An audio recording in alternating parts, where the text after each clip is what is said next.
السلام کا فضائل بیان کرو، حضور کا اوصاف بیان کرو، حضور کا ناچ بیان کرو، اپنے امت کے سامنے جمع کر کے میلاد منا کر۔ تو اللہ تعالیٰ نے ان نبیوں کو حکم دیا تھا کہ اگر تو چاہتا کہ تیرا نبوت حضور علیہ السلام اس کو تصدیق کرے تو تو اپنے امت کے سامنے خود نعت شریف بیان کرو اور میلاد مصطفیٰ صلی اللہ تعالی وسلم کو قائم کرو۔ نبیوں کو حکم ملا اور نبیوں نے اس طرح کیا، اور نبیوں کو یہ حکم ملا تھا کہ میلاد مصطفیٰ صلی اللہ تعالی وسلم بیان کرو، کیونکہ تیرا نبوت کو تصدیق کرنے والا حضور ہے۔ جب تم یہ نہیں کرے گا، جب تم حضور کا فضائل نہیں بیان کرے گا، حضور کا نام نہیں پڑھے گا، تو تجھے نبوت ہی نہیں مل سکتا۔ تو جو انسان یہاں اس وقت حضور کا میلاد کا منکر ہے، اس کا کیا حال ہوگا؟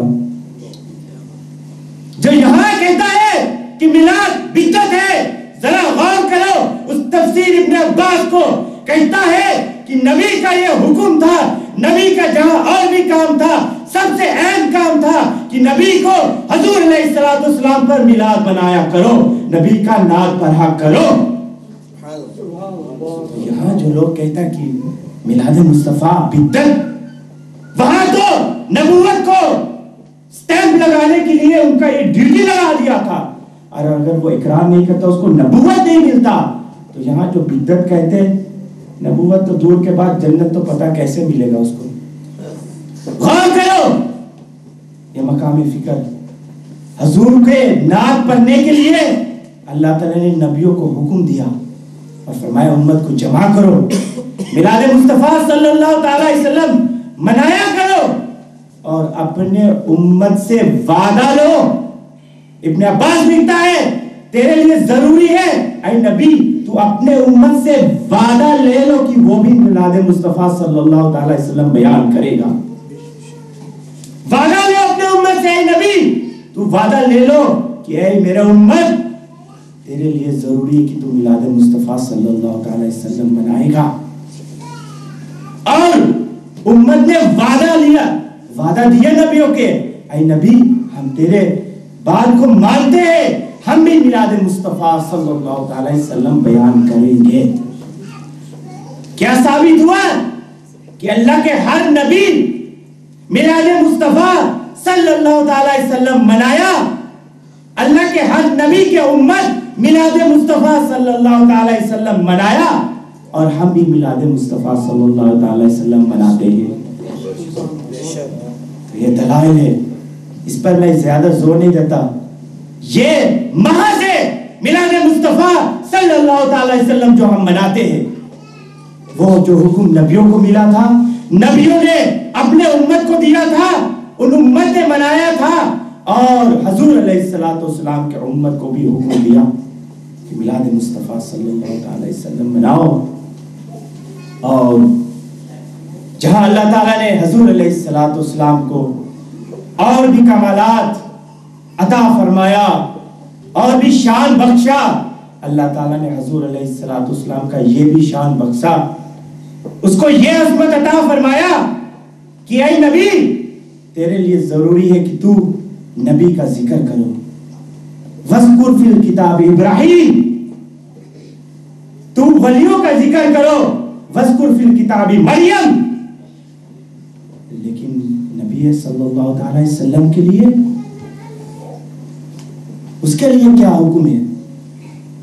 اللہ نے فرمایا اے نبی گھبرا مت، تیرے لیے حکم ہے تو حضرت ابراہیم علیہ السلام کا ذکر کر، مریم کا ذکر کر، نبی کا ذکر کر، اولیاء اکرام کا ذکر کر، اور تیرا ذکر میں خود بلند کرتا ہوں۔ میں خود اللہ ہو کر جو کسی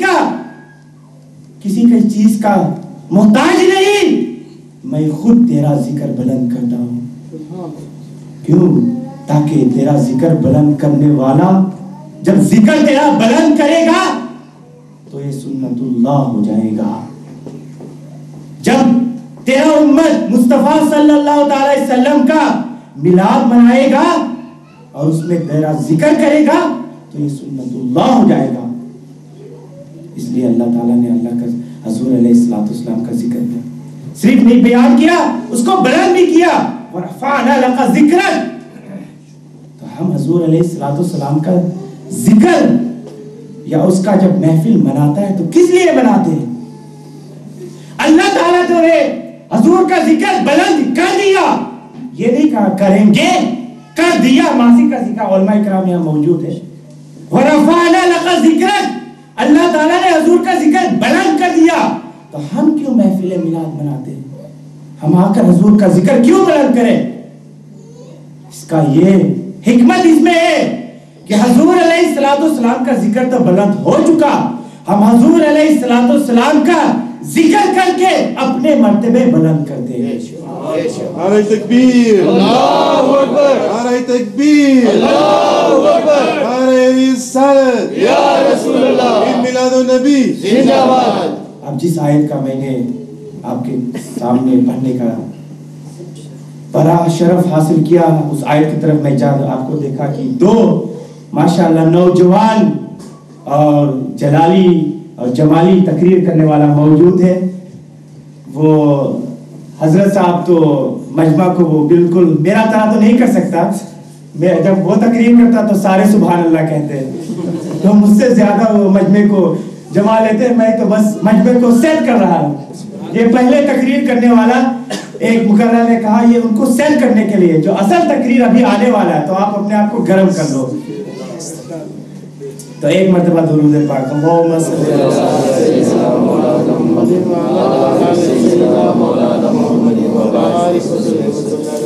اللہ تعالیٰ نے ارشاد فرمایا لقد من اللہ علی المؤمنین اذ بعث فیہم رسول، تحقیق میں نے احسان کیا اور میں نے مومن کے لیے رسول اللہ صلی اللہ تعالی وسلم کو مبعوث فرمایا۔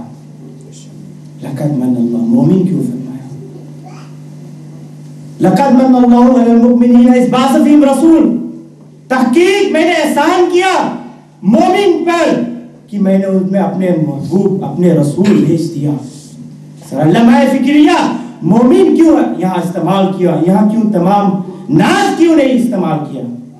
دوسرے مقام پر اللہ تعالیٰ نے فرمایا ان اللہ اشترا من المؤمنین انفسهم واموالهم بان لهم جنہ، کہ اللہ تعالیٰ خرید لیتا ہے، اللہ تعالیٰ خریدتا ہے۔ آپ ساتھ ساتھ بولے کیونکہ ان کے لیے میں مجمع سیٹ کر لوں، اگر آپ ساتھ ساتھ بولیں گے تو مجھے پتا آپ بھی ہے، بولیے بھائی سبحان اللہ، نہیں سبحان اللہ کہ تو اللہ تو آپ بولے چاہے نہیں بولے اللہ تو پاک ہے، آپ سبحان اللہ بولے یا نہیں بولے اللہ تو پاک ہے۔ تو اللہ تعالیٰ فرماتا اللہ تعالیٰ خریدتا ہے، کس کو خریدتے ہیں؟ کن کو خریدتے ہیں؟ مومن کو، مومن کو اللہ تعالیٰ خریدتا ہے۔ لقد من اللہ علیہ، اس لیے مومن پر انہوں نے احسان فرمایا کہ رسول کو بھیجا۔ کیوں؟ یہاں فرماتا کہ میں نے مومن پر احسان کیا کہ میں اپنے رسول کو بھیجا، اور وہاں فرماتا ہے ان اللہ اشترا من المؤمنین، ہم مومن کو خریدتا ہے۔ مومن کا کس چیز خریدتا ہے؟ انفسہم، ان کا جان کو، اور اموال، ان کو جان کو، اور اس کے بدلے کیا فرماتا؟ بأن لهم جنہ، ان کو جنت عطا فرماتے۔ لیکن اس کا تعلق کا آیت یہاں مومن پر احسان فرما رہا ہے، وہاں مومن پر کہتا کہ میں مومن صرف مومن کا جان کو خریدتا ہے، وہاں فرماتا ہے میں مومن پر احسان کیا کہ میں رسول بھیج دیا۔ اس میں حکمت کیا ہے؟ فرمایا بے شک میں نے مومن پر احسان کیا۔ کیوں؟ ہم پوچھتے اللہ تعالیٰ سے یا اللہ بے شک تم مومن پر خریدتا، مومن کو خریدتا ہے اور مومن پر احسان کیا، لیکن آپ نے کیوں احسان کیا کہ آپ نے رسول بھیج دیا؟ قرآن میں اس کا آیت کا جواب انشاءاللہ قرآن اور حدیث سے ہی دلائل دیں گے۔ اللہ تعالیٰ فرمائے یزکیہم، رسول کو میں نے کس لیے بھیجا؟ اس رسول پہ جو جس پر میں احسان کر رہا ہوں اس کو میں نے کس لیے بھیجا؟ یزکیہم، پاک کرنے والا۔ مومن پر احسان کیا اور مومن کا جان خریدتا ہے، لیکن اس میں تعلق کیوں ہے؟ مومن پر کیوں احسان کیا کہ وہ اس رسول کو بھیج دیا؟ اسی مومن کو جس کو اللہ تعالیٰ خریدتا ہے، جب تک وہ رسول اس کو پاک نہیں کرتا اللہ تعالیٰ اس کو خریدتا ہی نہیں۔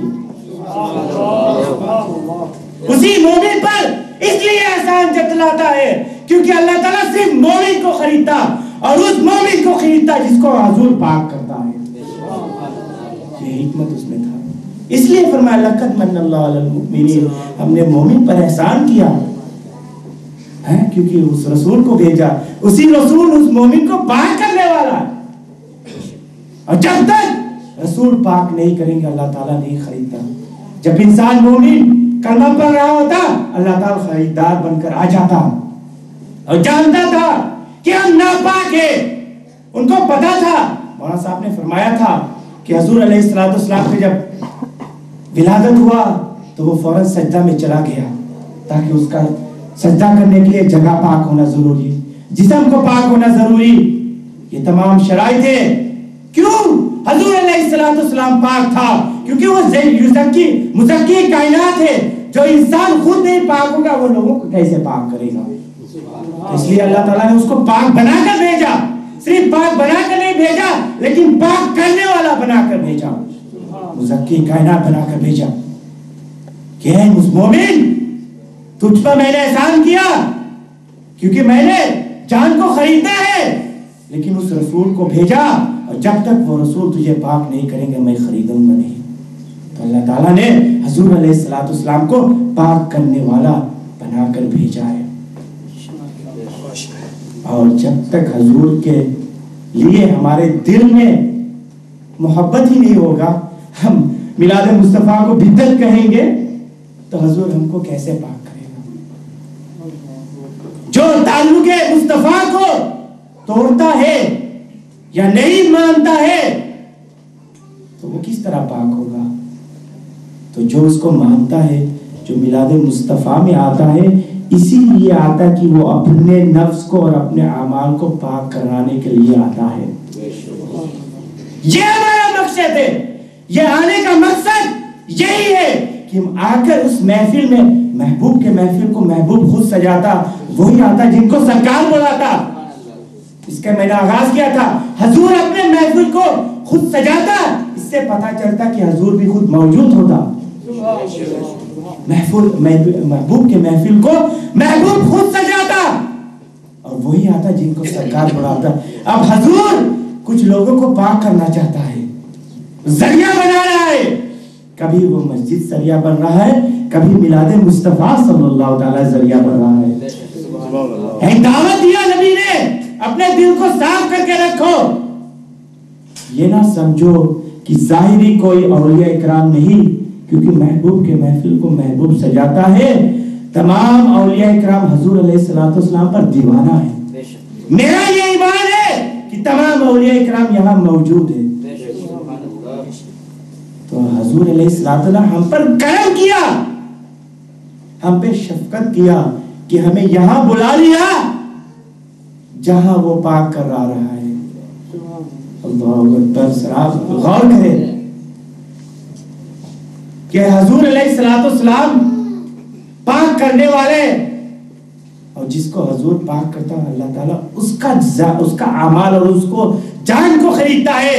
اس سے ثابت ہوتا جو تعلق رسول اور اللہ سے تعلق نہیں رکھتا اس کا جان نہ پاک ہو سکتا, نہ اللہ اس کو خرید سکتا ہے.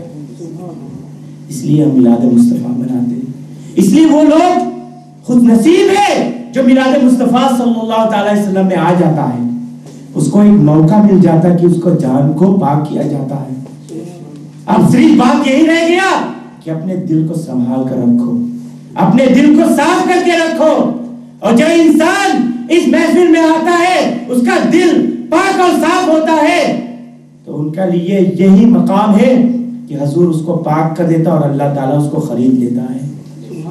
پھر ان کے لیے ولا خوف علیہم ولا هم يحزنون کا درجہ, نہ ان کے دل میں کوئی خوف ہوتا ہے نہ وہ غم ہوتا ہے, کیونکہ حضور اس کو پاک کر دیتے, اللہ اس کو خرید لیتا ہے.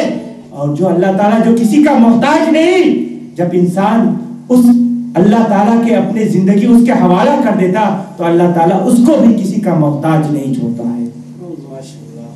تو یہ محفل میلاد مصطفیٰ جہاں اور بھی حکمتیں ہیں, یہاں ایک حکمت ہے کہ انسان اپنے دل کو پاک کرانے کے لیے آ جاتا ہے.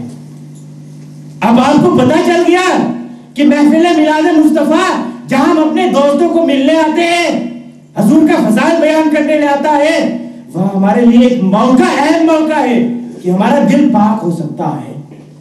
اس خیال سے رہو اور اس خیال سے محفل میلاد مصطفیٰ صلی اللہ تعالی علیہ وسلم جایا کرو، تاکہ حضور آپ کو پاک کر سکے اور اللہ تعالیٰ آپ کو خرید سکتا ہے۔ اور جب یہ واقعہ ہو جائے گا تو اللہ تعالیٰ تجھے کیا درجہ عطا فرمائیں گے؟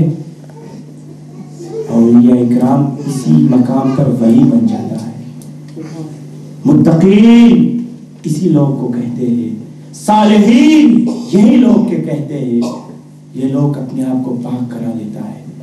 تو میرا جو مختصر سے یہی جو دلائل تھا کہ میلاد مصطفیٰ صلی اللہ تعالی وسلم نے خود منایا، خدا نبیوں نے منایا، نبیوں کے امت نے منایا، اور حضور علیہ السلام کے امت مناتا آ رہا ہے، اور انشاءاللہ تا قیامت مناتا جائیں گے۔ اللہ تعالیٰ سے دعا ہے کہ جو بھی ٹوٹے پھوٹے الفاظ میں نے کہا وہ آپ کا ذہن میں چلا جائے، اور آپ اپنے دل کو صاف کرنے کے طریقہ ڈھونڈ لیا، پتہ چل گیا، بس یہی باقا کہ اللہ تعالیٰ حضور علیہ السلام کے صدقے حضور آپ کو پاک کر دے، اور اللہ تعالیٰ آپ کو جان کو خرید دے۔ وما علینا الا البلاغ۔ ماشاءاللہ، یہ تھے جناب حضرت مولانا محمد فیروز حنصدار صاحب۔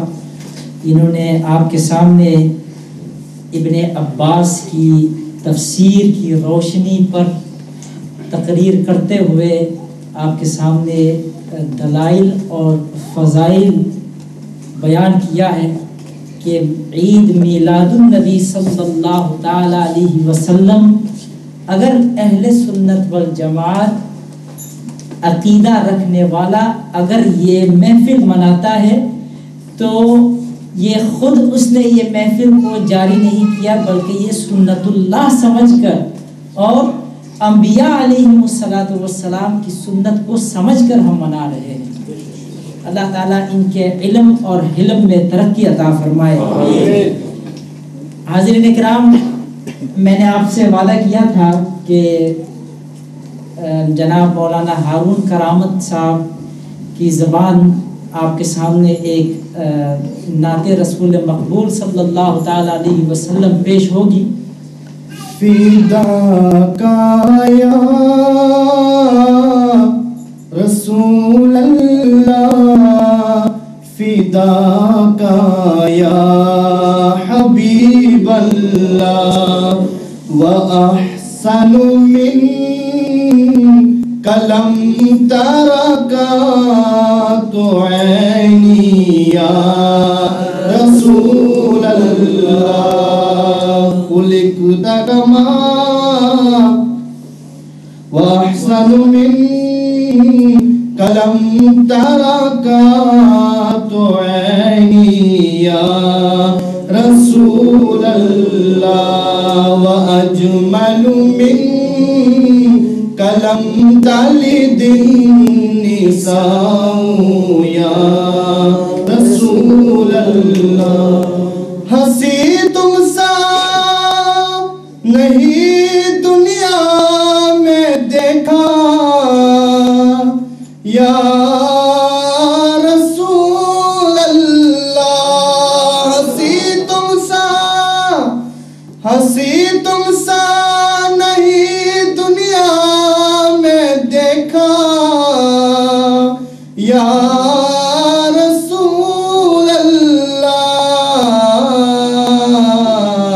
کسی آغوش مادر میں نہ ہوگا یا رسول اللہ، خلقت مبرأ من کل عیب یا رسول اللہ، کأنک قد خلقت کما تشاء یا رسول اللہ۔